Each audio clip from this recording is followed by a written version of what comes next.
বিতর্ক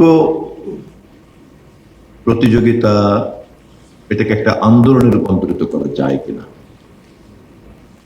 এবং আমাদের দেশের মধ্যে আমরা বাস করছি এবং যে সমস্যাগুলিকে আমাদের সংকুচিত করতেই হবে, এটা ঠিক, সমস্যা নির্মূল করা যাবে না, কিন্তু সমস্যাটাকে সংকুচিত করে এমন পর্যায়ে নিয়ে আসতে হবে যে পর্যায়ে আনলে পরে আমরা সমাজের শুভ সম্ভাবনাগুলিকে বাধাহীন করতে পারবো বিকশিত হওয়ার জন্য।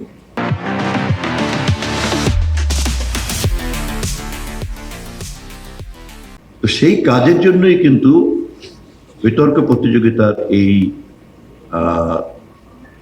তৎপরতাকে একেবারেই ছাত্র জীবনের যে পর্যায় থেকে শুরু করা যায় সেই পর্যায় থেকে বিশ্ববিদ্যালয় বা প্রতিষ্ঠান থেকে বেরিয়ে যাওয়ার আগ মুহূর্ত পর্যন্ত এটাকে একটা শিক্ষা কারিকুলামের মধ্যে বাধ্যবাধকতায় রূপান্তরিত করা যায় কিনা, এটা সকলের কাছে চিন্তা করার জন্য আমি আবেদন করছি। এবং এই লক্ষ্যে যদি আপনাদের পক্ষ থেকে একটা আন্দোলন থাকে, তাহলে ক্যাবিনেটের মেম্বার হিসাবে শিক্ষামন্ত্রীকে সহ আমাদের মাননীয় প্রধানমন্ত্রী সহ সকলকে আমার বিশ্বাস যে আমি তাদেরকেও কনভিন্স করতে পারবো।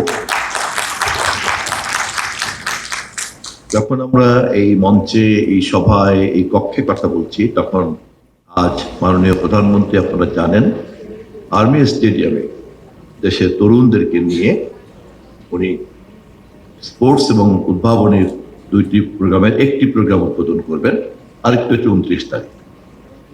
এবং এই দুটোর লক্ষ্যই কিন্তু হচ্ছে তরুণদের মধ্যে যে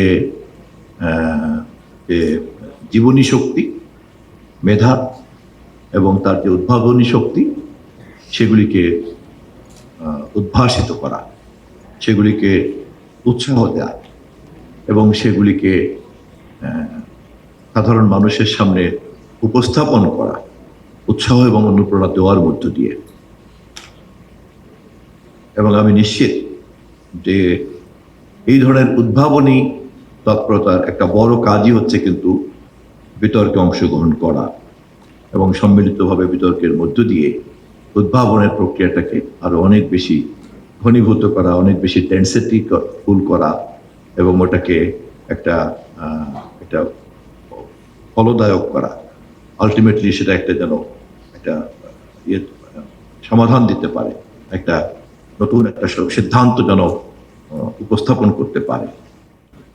তো সেই কারণে সরকার নীতিগত এই ধরনের বিষয়গুলিকে, এই ধরনের তৎপরতাগুলিকে উৎসাহ দেওয়ার জন্য ইতিমধ্যেই কিন্তু অবস্থান নিয়েছেন, ঘোষিত, যার প্রমাণ আজকে যে মুহূর্তে স্টেডিয়ামে হচ্ছে, আমরা কথা বলছি, সেই মুহূর্তে কিন্তু স্টেডিয়ামে, আর্মি স্টেডিয়ামে এই কাজটা হচ্ছে। ফলে আপনারা যদি খুব সঠিকভাবে নজর কাটতে পারেন, এবং আমি সে ব্যাপারে আপনাদেরকে উৎসাহ দিতে চাই, তাহলে এটা পলিসি মেকিং লেভেলে কিন্তু কমিউনিকেট করাটা খুব সহজ হবে এবং খুব দ্রুতই একটা রাষ্ট্রীয় সিদ্ধান্তের কাঠামোর মধ্যে কিন্তু অন্তর্ভুক্ত করতে পারব। আমি আজ আর কথা বাড়াবো না।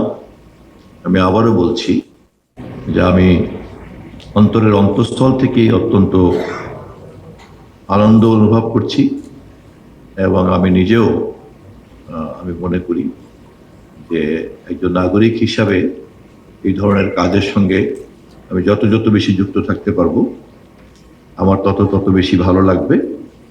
আর যদি মন্ত্রী হিসাবেও যুক্ত থাকি, সেটা বাড়তি কাজ, তাহলে আমার ভালো লাগাটাকে আমি সরকারের কর্মসূচিতে রূপান্তরিত করার চেষ্টাকে অব্যাহত রাখবো।